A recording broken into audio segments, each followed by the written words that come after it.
A gente vai voltar a falar com a Isabel lá em Brasília. O Andrei Rodrigues, diretor-geral da Polícia Federal, fala agora sobre o que aconteceu por lá. Vamos ouvir. Bom dia a todas, bom dia a todos. Me acompanham aqui Dr. Pérez, superintendente da Polícia Federal aqui no Distrito Federal, Dr. Flávio Coca, que é da Unidade Antiterrorismo da Polícia Federal. Eu quero inicialmente fazer o registro da gravidade dessa situação que nós enfrentamos ontem, que apontam que esses grupos extremistas estão ativos e precisam que nós atuemos de maneira enérgica, não só a Polícia Federal, mas todo o sistema de justiça criminal, porque entendemos que esse episódio de ontem não é um fato isolado, mas é conectado com várias outras ações que inclusive a Polícia Federal tem investigado agora num período recente. Quero também fazer um registro importante aqui de agradecimento ao governo do Distrito Federal, particularmente à Polícia Militar, à Polícia Civil.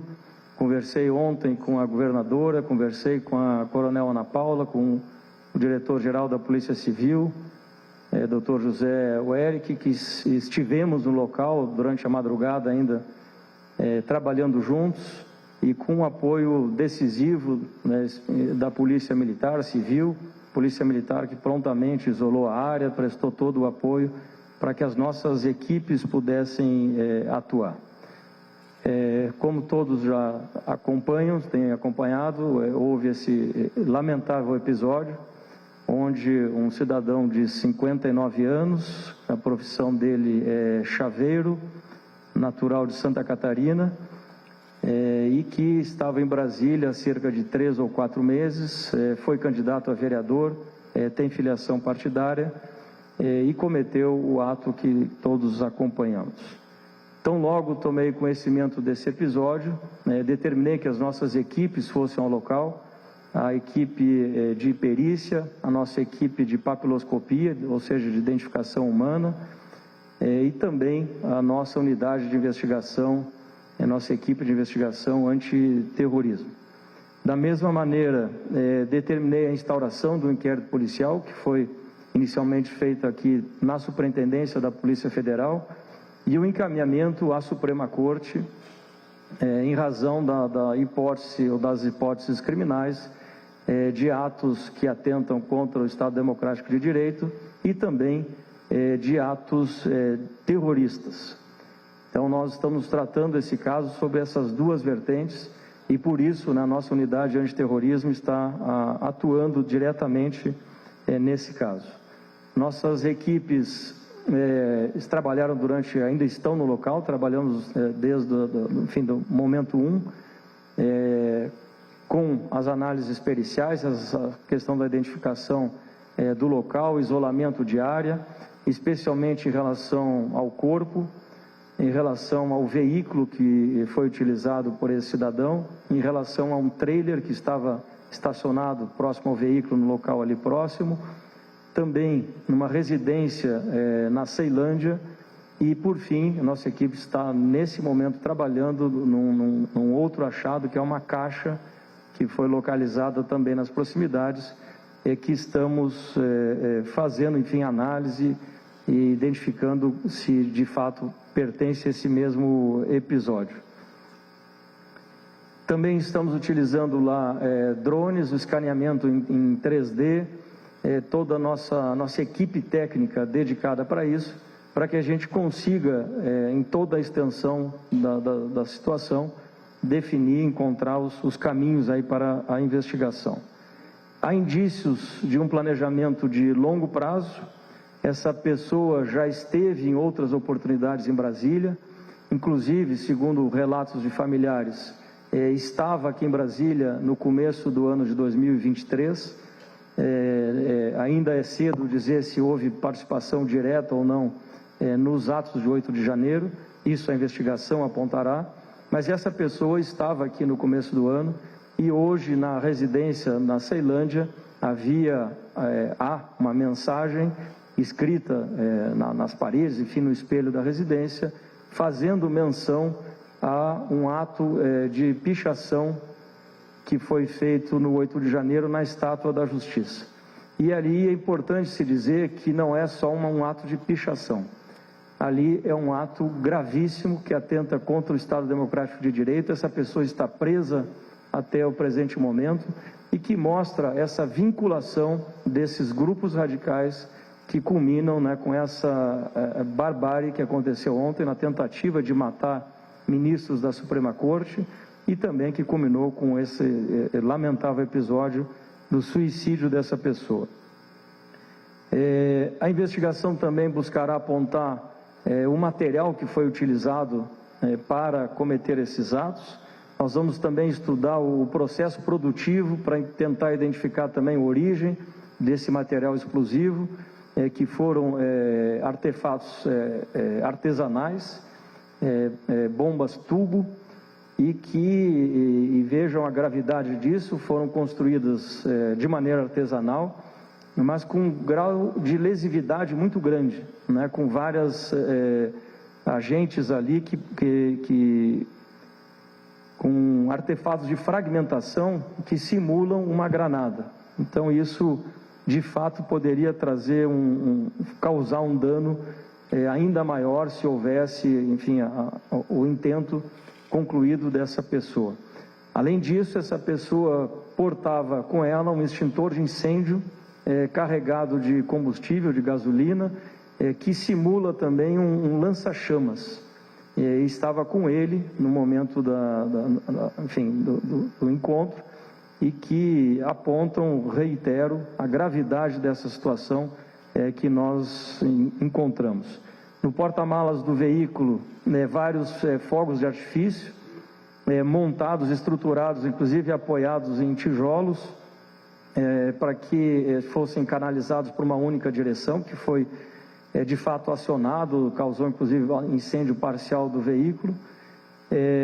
E também esse trailer, que já foi alugado há alguns meses, não foi uma coisa bem recente, e que estava num ponto estratégico ali nas proximidades do STF, o que nos aponta para, de fato, um planejamento de médio, talvez de longo prazo, e que canalizam e sinalizam a gravidade de tudo isso que foi feito.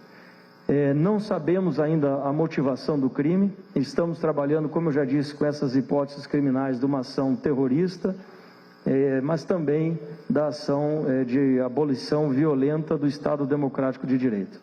E esse caso se conecta, como também já rapidamente mencionei, com outras investigações nossas aqui da Polícia Federal, que a partir inclusive desse sinal muito claro, né, dessa mensagem deixada pela pessoa que se suicidou ontem, revela que de fato há conexões e, portanto, nós vamos trabalhar com a nossa equipe, com o apoio da Polícia Militar, com o apoio da Polícia Civil, para que a gente consiga de fato elucidar esse episódio. O inquérito foi instaurado ontem, encaminhado à Suprema Corte e agora está na presidência para definir a competência, qual ministro será o ministro relator do episódio. Não sei se, enfim, nesse espaço de tempo aqui já foi feita essa distribuição, mas o encaminhamento está para a deliberação do presidente ministro Barroso.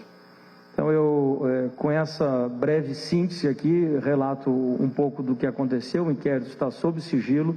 Eu já antecipo que detalhes da investigação haverá limitações para que a gente aqui avance, mas eu me coloco à disposição para eventuais perguntas que tenham. Senhoras e senhores, vamos seguir a lista conforme a gente tinha estipulado. Fábio Amato, do Jornal o Globo.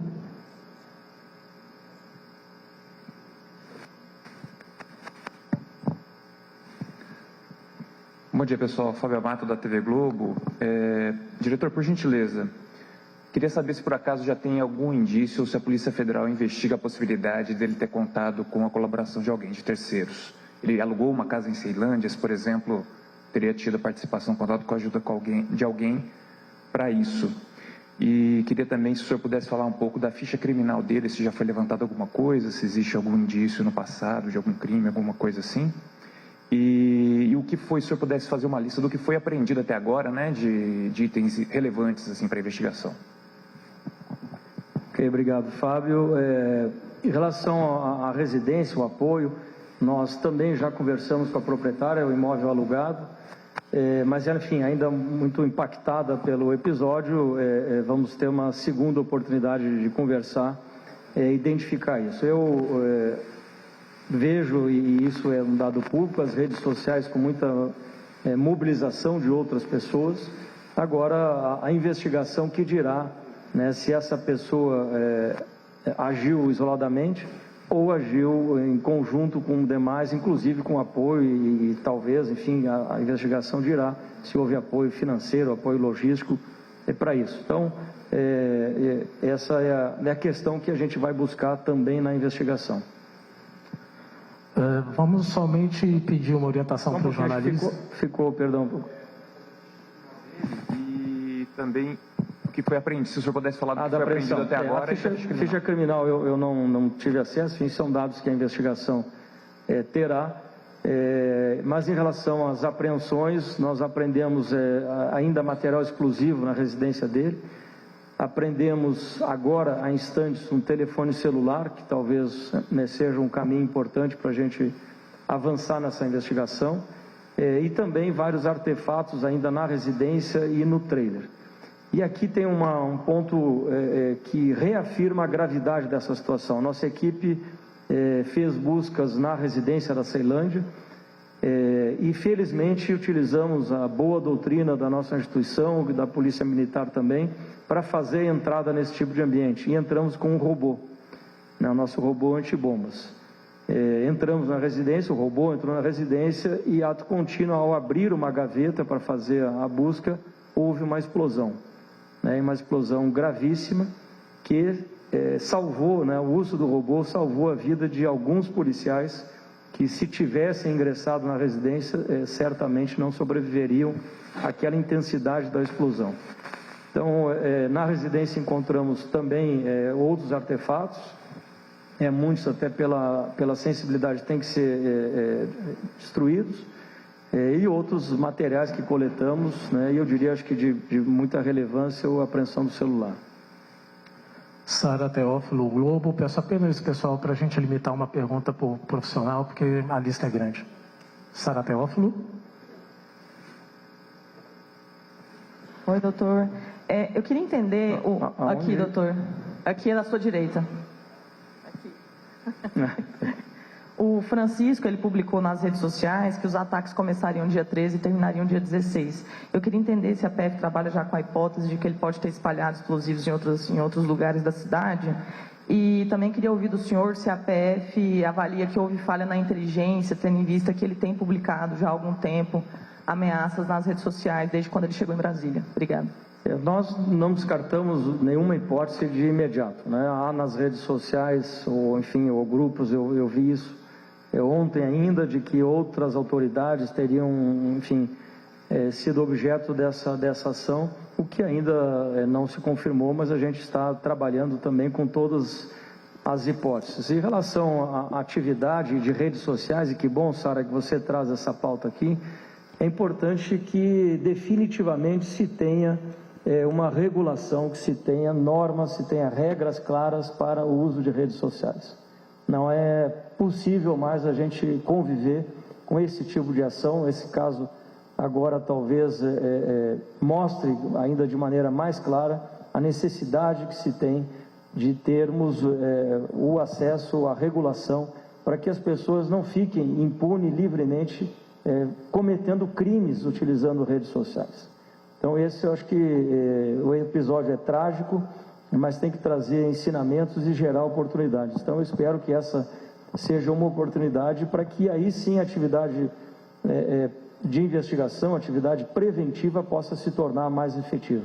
O que houve foi uma ação muito rápida, tão logo o cenário foi posto, a ação das polícias aqui do Distrito Federal, a atuação da nossa instituição, e agora a gente espera, com o inquérito policial, entender toda a dinâmica desse ocorrido. Eduardo Gonçalves, o Globo. Diretor, bom dia. Eu queria perguntar se a PF trabalha com a hipótese de que o Francisco era um lobo solitário ou se ele integrava, fazia parte de grupos extremistas. Eduardo, reiterando, né, nós não descartamos nenhuma hipótese. Eu, particularmente, tenho algumas ressalvas com essa expressão do lobo solitário, porque ainda que a ação visível seja individual, por trás dessa ação nunca há só uma pessoa, há sempre um grupo ou ideias de um grupo, ou extremismos, radicalismos que levam ao cometimento desses delitos. Então, a ação, de fato, foi uma ação individual, mas a investigação dirá, né, se há outras conexões, se há outras redes, o que está por trás, o que impulsionou essa ação. Então, esse é o nosso esforço. As equipes já estão em campo, não só aqui em Brasília, mas também em Santa Catarina, colhendo todos os elementos possíveis para que a gente consiga avançar. O inquérito, como eu disse, foi distribuído ontem ainda, enfim, está em trâmite lá. Então, logo tenhamos o ministro relator designado, certamente o doutor Coca, enfim, a sua equipe vão adotar outras medidas para que a gente consiga dar efetivamente essa resposta. Mas eu, de antemão, sempre digo, por princípio talvez até, de que essas ações não são ações isoladas, são ações sempre permeadas por outras iniciativas. Paola Cuenca, SBT. Oi, gente, boa tarde. Diretor, eu gostaria de saber qual está sendo a atuação da PF em Rio do Sul, a cidade do homem que cometeu esse atentado, quais investigações acontecem por lá e ainda como já foi feito, se já foi feito, né, um contato com a família, ex-mulher, filhos, seja para a liberação de corpo ou entender mesmo se esse homem já tinha algum outro tipo de plano comunicado à família, o que está acontecendo por lá. Paola, esses detalhes, né, do curso da investigação, eu, por óbvias razões, não posso aqui esclarecer, né, mas o que já tem, enfim, publicamente um vídeo, talvez seja da ex-esposa do cidadão, já relatando algumas coisas em relação a isso. Então, o que eu posso dizer é que sim, a nossa equipe já está não só em Rio do Sul, mas em outras cidades da região. Nossa equipe está em campo, coletando informações, coletando os dados, para que a gente traga a maior quantidade possível de informações, de provas, de elementos, para que a gente consiga, espero eu, num curto espaço de tempo, trazer uma resposta definitiva para esse episódio. Alex Rodrigues, Agência Brasil. Bom dia. Queria retomar a pergunta da colega e pedir que o senhor explicasse um pouco melhor qual que é a linha de investigação, qual que é a hipótese com que as autoridades policiais trabalham para explicar a menção ao dia 16, já que ele é muito claro ao dizer que o jogo acaba dia 16. Eu não tenho esse dado concreto em relação ao dia, são questões que a gente vai poder esclarecer e fazer os necessários vínculos no processo investigatório. O que se pode comentar em relação às nossas hipóteses criminais foi que eu salientei aqui talvez no início. Nós trabalhamos com fundamentalmente duas hipóteses, a questão, e que não se excluem, né, pelo contrário, podem ser complementares, a questão da abolição violenta do Estado Democrático de Direito e ação terrorista. Isabel, CNN.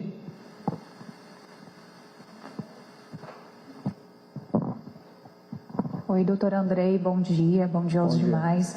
Doutor Andrei, queria entender melhor essas conexões que o senhor se referiu. A gente entende que há sigilo da investigação, mas se a gente pode estabelecer algo relacionado ao 8 de janeiro e saber se há expressamente algo relacionado ao ministro Alexandre de Moraes, já que a própria ex-esposa dele também já mencionou que ele teria o objetivo de matar o ministro do Supremo Tribunal Federal.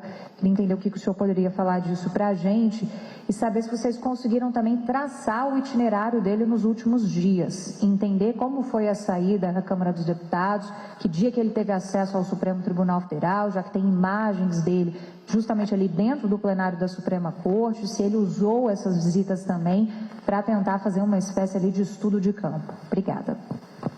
Em relação às pesquisas, né, que estão sendo feitas, e é importante também que se diga, né, a nossa integração aqui com a Polícia do Senado, com a Polícia, a Polícia da Suprema Corte, a segurança da Suprema Corte, para que a gente tenha essa rápida troca de informações, preservação de imagens, de dados, e também do Congresso. Inclusive já vi um parlamentar dizendo que era seu amigo e recebeu essa pessoa lá nessa visita, nesse processo lá. Então isso vamos poder apurar e trazer todos esses elementos no curso da investigação, de maneira a preservar todas as provas, de preservar tudo aquilo que temos. E vejam a importância também, voltamos aqui às redes sociais, da possibilidade da Polícia Judiciária fazer a preservação dos dados de redes sociais para que no futuro, com autorização judicial, o acesso pleno seja feito. A vinculação em relação a esse episódio, do que eu posso aqui publicamente comentar, é muito clara, já publicada inclusive nos jornais de hoje, em relação a mensagens deixadas na residência dele, citando uma terrorista, enfim, uma pessoa terrorista não tecnicamente aqui falando, mas citando uma pessoa que atuou violentamente no dia 8 de janeiro.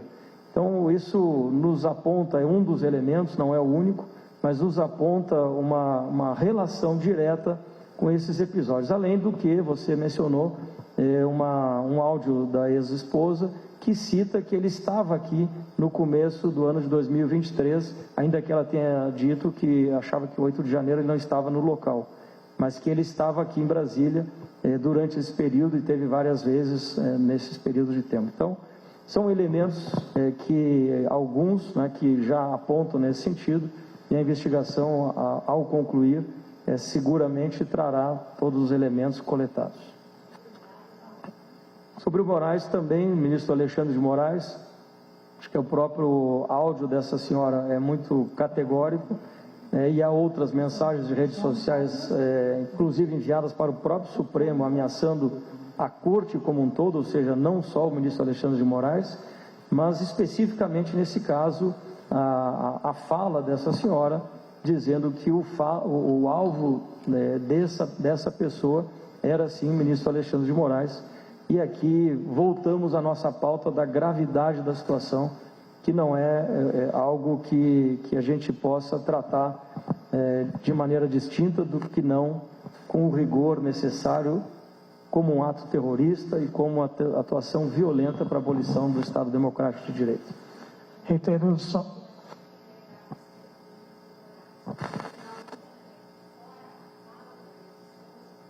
Isso a investigação vai dizer, eu não posso avançar nessa pauta agora aqui. Hoje o que a gente pode comentar, o que já é público em relação a essa fala. Como eu disse, houve apreensões importantes hoje, dentre as quais do celular desse cidadão, e agora, enfim, a nossa equipe vai se debruçar sobre isso. Reitero mais uma vez, só para limitarmos uma pergunta por jornalista em razão da quantidade, tá bom, pessoal? Narla Aguiar, TV Record. Boa tarde. Eu sei que ainda é cedo para falar um pouco sobre a dinâmica do que aconteceu, a perícia vai trazer mais detalhes, mas pelas imagens e pela experiência dos senhores, os senhores acreditam que ele tinha a intenção de jogar apenas o artefato, sair correndo, ou ele já tinha intenção de autoextermínio, ou ele fez isso por conta da presença ali dos policiais? Eu entendo que é muito cedo ainda para a gente poder asseverar o que motivou e qual era toda a dinâmica, qual foi toda a dinâmica do processo. Tem imagens ali muito claras e tem essa questão que foi perguntada anteriormente, né, do alvo principal ali, que era o assassinato do ministro da Suprema Corte, o ministro Alexandre de Moraes. e que parece que essa pessoa teria tentado ingressar no prédio do Supremo, não conseguiu e resolveu fazer o que fez ali. Então, isso, eu digo sempre, né, nossas investigações são pautadas pela autonomia que a equipe tem para investigar, pela qualidade da prova e pela responsabilidade daquilo que a gente faz. Então, nós não podemos antecipar nenhuma ação, tampouco resultados, mas podemos dizer que vamos trabalhar com esses 3 pilares e esclarecer ao final tudo o que aconteceu. Gabriela Oliva, Metrópolis. Boa tarde, diretor. Boa tarde a todos. Diretor, na sua avaliação, estamos enfrentando uma nova modalidade de ódio no Brasil, caracterizada agora pelo terrorismo, e o Brasil, ele precisa de novas ações para combater essas práticas. Obrigada.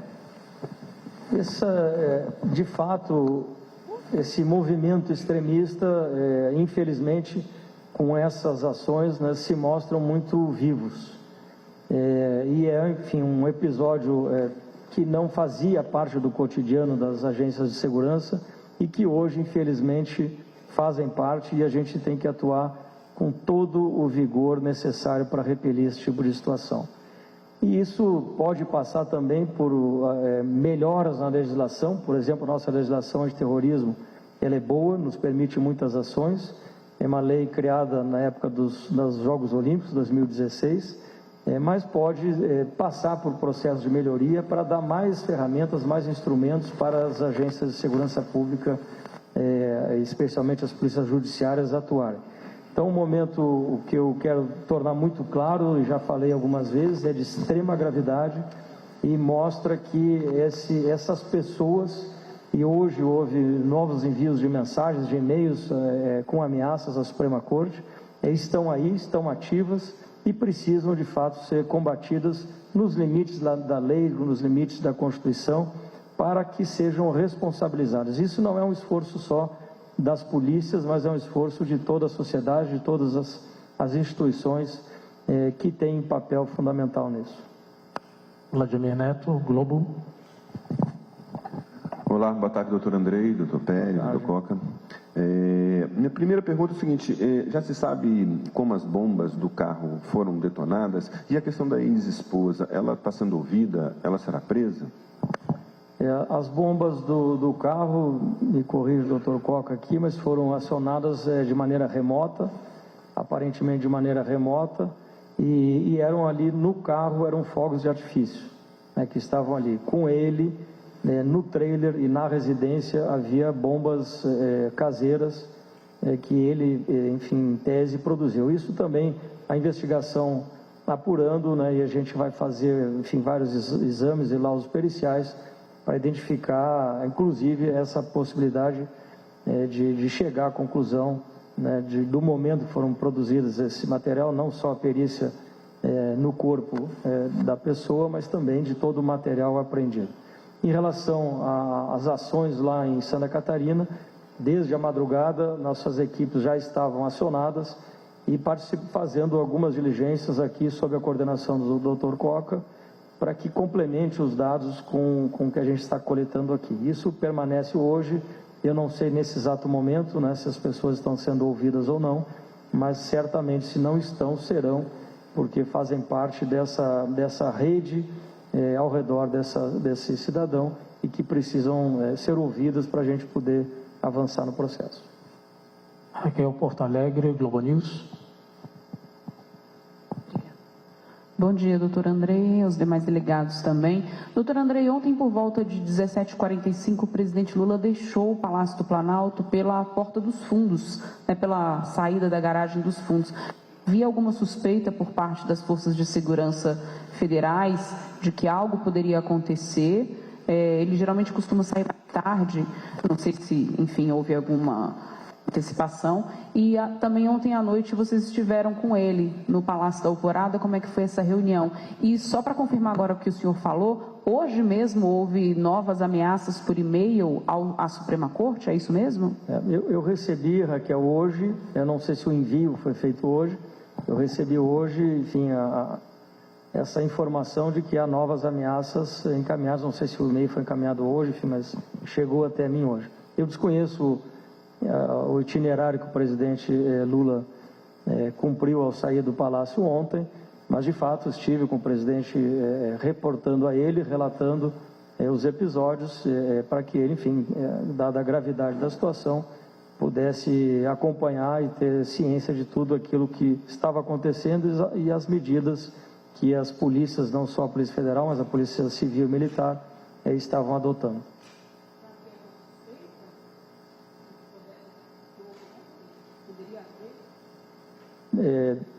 Eu tomei conhecimento já com um episódio em andamento e imediatamente comuniquei a todas as autoridades. André Rosa, TV Brasil. Não? Alice Maciel, Agência Pública. Bom dia, doutor.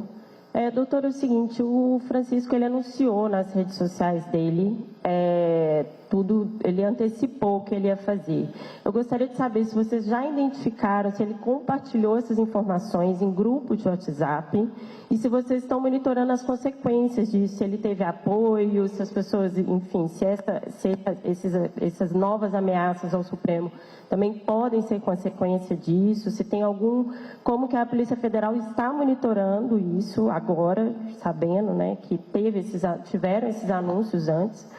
E outra questão que eu queria ver com o senhor também, a gente recebeu informações ontem que caiu um drone próximo à Câmara dos Deputados. Eu queria saber se tem alguma ligação, se já identificaram com o atentado também. Essa questão do drone, enfim, não sei se o doutor Coca tem mais informações, mas aparentemente não há relação com o episódio, mas enfim, de fato eu não tenho o detalhe aqui da informação. Em relação às redes sociais, acho que eu comentei aqui também, né, dessa necessidade das agências terem um acesso e de ter uma regulação para que, em primeiro lugar, se coíba isso. E depois mecanismos de identificação para que a gente consiga antecipar e poder, de fato, evitar muitas questões. Nós, a partir dessas informações coletadas, muitas delas que vimos, inclusive, pela imprensa, e outras que buscamos com os nossos trabalhos investigativos, vamos somar todos esses dados, aliados aos depoimentos, aliados à extração de informações de celulares, aliado a entrevistas, enfim, a eventuais documentos que possam ter sido encontrados, e esse conjunto de elementos vai nos permitir exatamente seguir a linha de investigação para que a gente conclua esse processo o mais rápido possível. Yander, Agência Estado.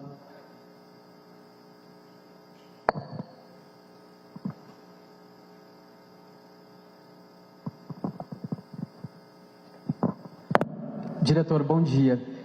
Diante desse novo ataque aos poderes, eu queria saber como que o senhor avalia as propostas que estão sendo discutidas no Congresso sobre anistia aos condenados do 8 de janeiro. Se essas propostas devem ser enterradas agora, como é que o senhor acha que vai ficar essa discussão? Obrigado.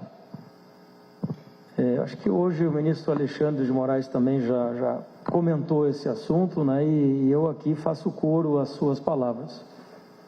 Vejam a gravidade, a extensão desse processo, de que não é razoável pessoas cometerem atos terroristas, pessoas tensionarem assassinar outras pessoas, atentar contra um poder do Estado, tentar vitimar policiais, porque ele sabia que policiais iam na sua residência e deixou lá um artefato para matar os policiais que ingressaram na sua residência.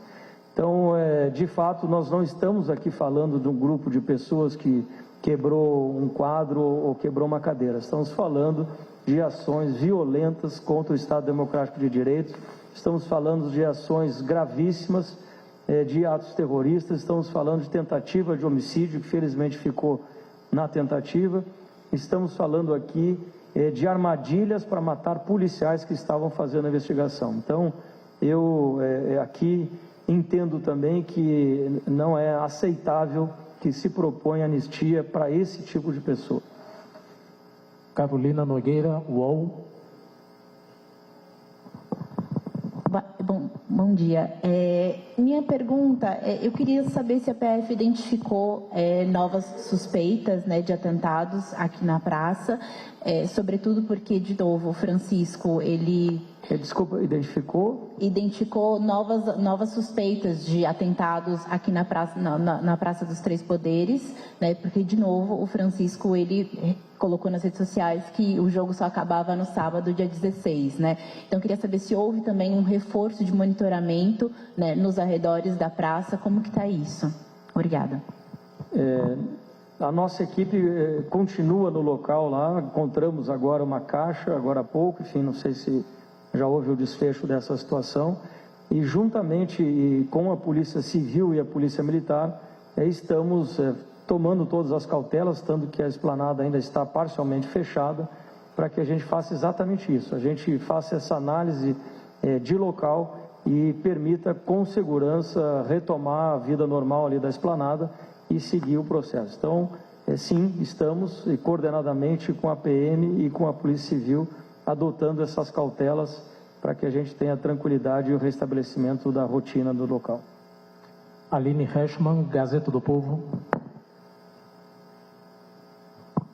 O senhor mencionou o trailer, ele tinha algum registro de que era realmente dele, de que forma que ele foi alugado, e essa caixa onde ela foi encontrada, e além disso, que tipo de explosivos são os que já foram encontrados? Mais uma coisa só a respeito também de bombas, há a possibilidade de que estejam em outros locais, como nas casas, enfim, das personalidades que ele menciona nos textos nas redes sociais? Em relação ao tipo de artefato, né, uma bomba tubo, ou seja, um tubo, acho que a maioria de PVC, e ali com material explosivo, enfim, com pólvora e material de fragmentação para aumentar o dano uma vez explodido. Então, esse é a característica maior dos elementos ali que encontramos. Em relação a menção a outras autoridades, alertamos a todas as autoridades, enfim, as áreas de segurança, e aí cada setor está tomando as suas iniciativas e sempre conectadas aqui com a nossa investigação para que a gente descarte definitivamente qualquer ameaça às pessoas que foram mencionadas, não sei se grupo de WhatsApp ou rede social. Você perguntou também sobre... O trailer, né? O trailer ele foi alugado há alguns meses, isso a nossa equipe que está em campo já identificou, e no interior desse trailer que foram encontrados então mais material explosivo, e também não sei se o celular foi encontrado no trailer, né? O celular também encontrado nesse trailer, também documento do veículo foi encontrado no interior do veículo, e agora a gente retirou tanto o trailer quanto o veículo para a nossa unidade lá no setor policial para poder fazer, enfim, a sequência das análises periciais e coletar mais vestígios nesses veículos. O trailer estava perto do carro, no estacionamento, que tem vários trailers ali, enfim, de alimentação. Esse era mais um deles e estava ao lado do carro, e a caixa estava também nesse mesmo ambiente, está ainda, creio, nesse mesmo ambiente ali próximo ao trailer.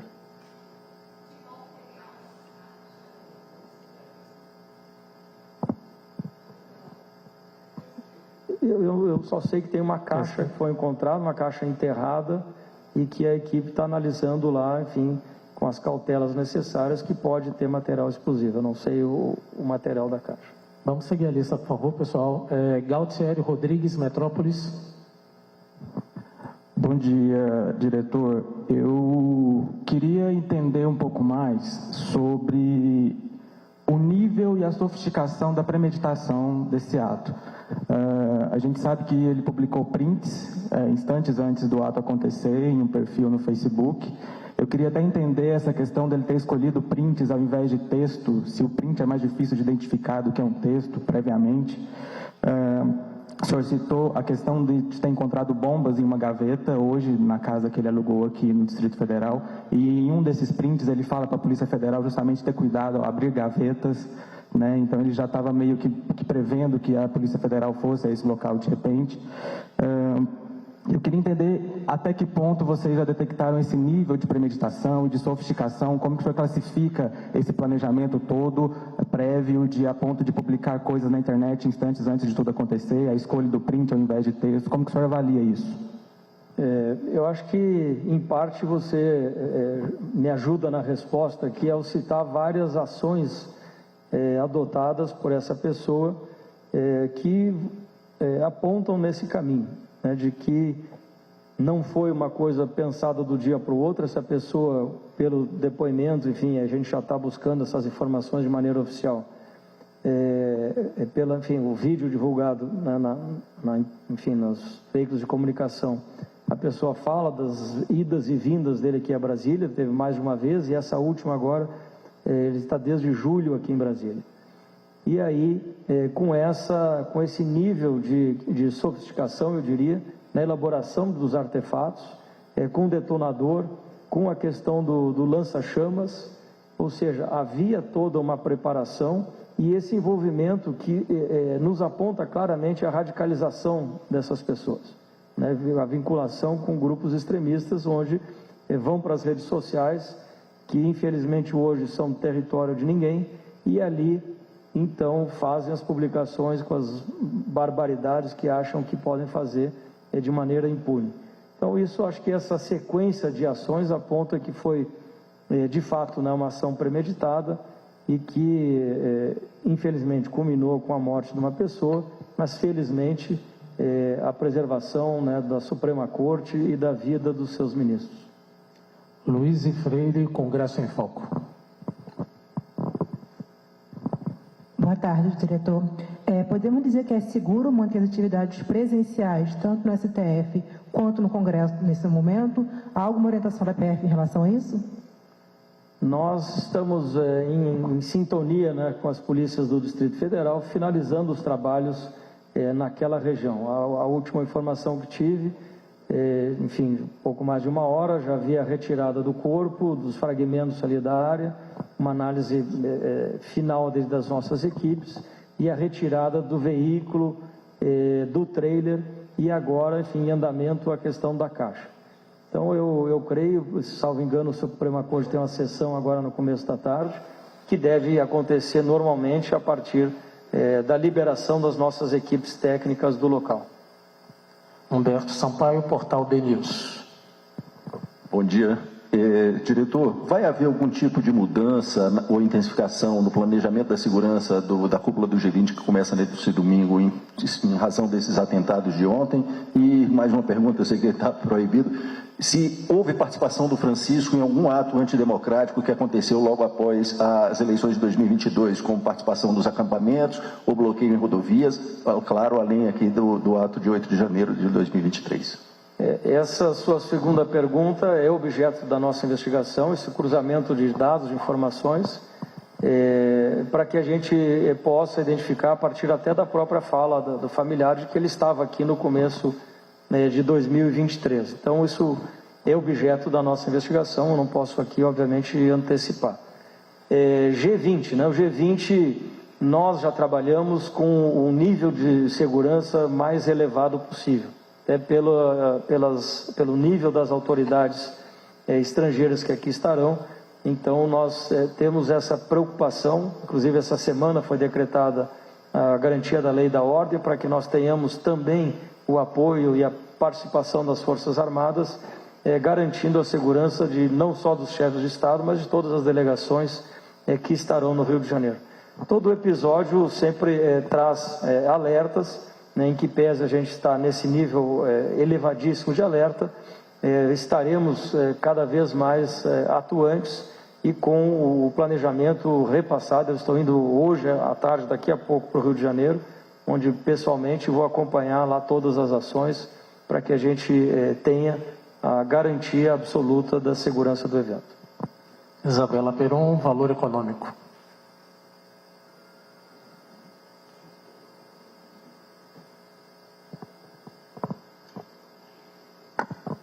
Oi.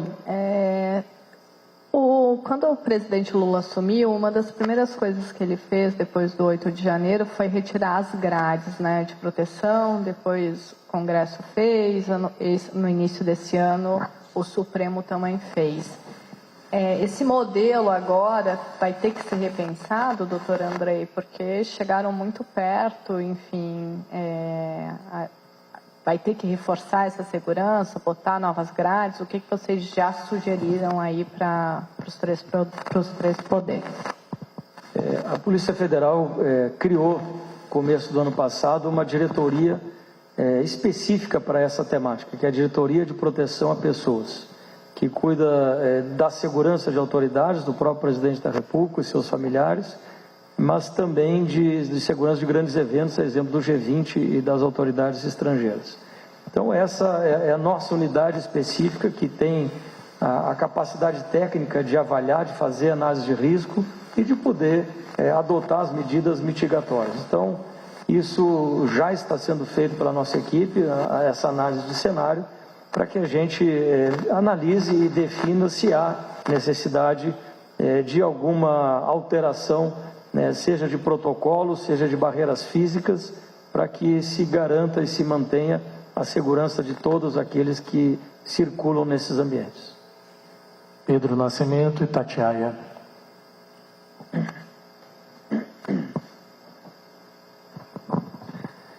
Boa tarde, diretor. Queria te perguntar o seguinte, as mensagens, né, desse indivíduo envolvido nesse atentado diziam claramente, faziam menção a 4 pessoas, né, além desse atentado que foi feito. Ele fazia menção a William Bonner, José Sarney, Geraldo Alckmin e mais uma outra pessoa que me fugiu aqui agora. Mas essas pessoas, elas foram contactadas pela Polícia Federal, elas foram visitadas de alguma forma? Está tendo algum tipo de investigação a respeito da residência, da rotina dessas pessoas, já que elas foram citadas? E também queria aproveitar para te perguntar, não ficou muito claro, se dentro dessa investigação que vocês estão fazendo, já foi levantado o sigilo bancário, as informações sobre a renda desse indivíduo, já que ele passou meses aqui na capital federal e não tinha nenhum tipo de renda, né? Ele não trabalhava, enfim, como é que ele se sustentava? Obrigado. A questão de quebra de sigilo, não sei se foi feito ou não me compete, enfim, entrar nesse nível de detalhe da investigação, né? O que sabemos já por própria fala de familiares é que essa pessoa se sustentava com aluguéis de alguns imóveis lá na região onde ele morava anteriormente, e isso é o que suportava ele aqui. Em relação às demais pessoas, tanto a superintendência quanto a nossa unidade aqui, que está conduzindo a investigação, estão ainda depurando os detalhes dessas mensagens. Eu não saberia dizer se já houve um contato direto ou não com essas pessoas. Houve, sim, essa preocupação, e eu pessoalmente não tive, fiquei até as 2 horas da manhã lá no cenário ontem, não fiz esse contato direto, mas provavelmente nossas equipes tenham feito. Então a gente precisa também ter cautela, não ter um alarmismo exagerado em relação a isso, em que pese a gravidade da situação, né? Nós temos que fazer uma investigação com a seriedade, com a responsabilidade que ela precisa, e levar as informações a todas as pessoas que eventualmente sejam citadas ou possam ser atingidas por essa medida. Ricardo Brant, SBT. Doutor Andrei, doutor Pérez, doutor Coca, bom dia. Eu sei que em hipótese, quer dizer, vocês trabalham com alguma relação nessa rede de contatos dele, de algum auxílio de militar, ex-militar, seja na elaboração das bombas, né, são artefatos montados, deu a entender que não houve nenhuma compra de produto restrito, né? E até mesmo no financiamento, quer dizer, como um chaveiro ele conseguiria bancar uma casa, trailer, compra de... há uma hipótese nessa linha de como, se houve financiamento de terceiros e se há conexão com grupos militares. E eu vou fazer só uma cota que é dentro disso aqui de pergunta, mas naquelas listas de hotéis, de pessoas, seja lá em 2022, nos atos antidemocráticos que os estados mandaram de paralisação de rodovias, e agora em 23, o nome dele ainda não apareceu nessa análise prévia aí dos analistas? Ricardo, A investigação, dentro das duas hipóteses criminais que já mencionei, vão em toda a extensão, inclusive a questão de financiamento e de eventuais outras pessoas que possam ter, em qualquer medida, atuado nesse processo, seja com financiamento, seja com idealização, seja com apoio material, apoio, enfim, de qualquer maneira. Então, isso é sim foco da nossa investigação dentro dessas hipóteses criminais, para que a gente, em toda a extensão do delito, consiga esclarecer e apresentar ao Poder Judiciário aqueles que nós consigamos coletar provas para que sejam responsabilizados dentro do sistema de justiça criminal regularmente. Eu não posso aqui dizer que tipo de categoria profissional, se é militar, se é civil, se é que há pessoas que participaram. Então, o que eu posso dizer nesse nível de que vamos a fundo em toda a extensão do crime.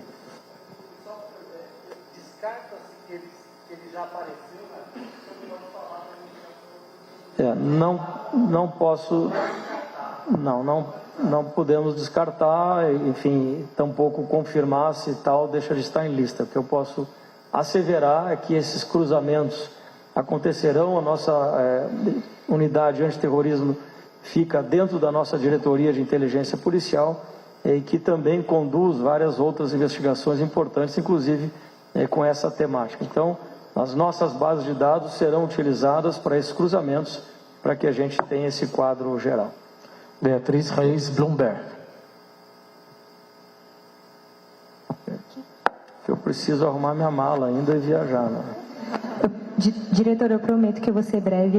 A maioria dos meus colegas já até fizeram as perguntas que eu queria fazer. Só para confirmar, então, o senhor falou que o carro foi ativado à distância, né? Então, os fogos de artifício foram ativados à distância. E só uma confirmação que estão me pedindo aqui, o Vanderlei, o senhor mencionou que ele era filiado a um partido, o partido era o PL, certo? Certo. Tá bom, obrigada, viu? Pode arrumar sua mala por mim. Gabriel Brum, Rádio Nacional. Diretor, foi encontrado algum dispositivo para acionamento remoto dessas bombas que estavam no carro? E só para confirmar, o trailer estava alugado no nome dele? Foi encontrado próximo ao corpo um dispositivo que vai ser analisado, periciado, mas que aparenta ser um detonador, né, para que se faça esse acionamento à distância para isso. E o trailer está alugado no nome do próprio cidadão. Estamos nas duas últimas. Caio Crisóstomo, Folha. Boa noite, senhores. Boa tarde, né? Gostaria de perguntar se os senhores identificaram algum link com a presa pelo 8 de janeiro, Débora, que ele aparece naquela mensagem, e também se o local lá na Ceilândia, onde ele alugava aquela casa, não deveria estar fechado, pois hoje de manhã algumas reportagens conseguiram entrar e fazer filmagens dentro dessa casa. Esse local não deveria estar cercado para perícia e etc.? Em relação à eventual conexão entre essas pessoas, a investigação dirá. O que nós temos hoje é a mensagem escrita, né, citando essa pessoa e vinculando com a questão da estátua, dizendo, não sei se exatamente nessas palavras, mas que batom para as mulheres utilizarem, e em estátua usa um palavrão, tem que usar explosivo. Então há essa menção a essa pessoa e agora a investigação vai falar sobre isso. Nós ainda na madrugada e na manhã de hoje cumprimos lá a busca, desativamos e detonamos lá o material explosivo que estava na residência. Nossa equipe de papiloscopia colheu todos os vestígios necessários à investigação. Nossa equipe de perícia já esteve no local e, portanto, a gente entendeu naquele momento ali, a proprietária do imóvel estava lá, de que, enfim, o material que precisávamos para a investigação já havia sido coletado, sem prejuízo de que se revisite o ambiente para coletar eventuais outras evidências. Acabei de falar, sem prejuízo que se retorne e tenha outras situações lá. É isso que eu acabei de falar. Última pergunta, por favor.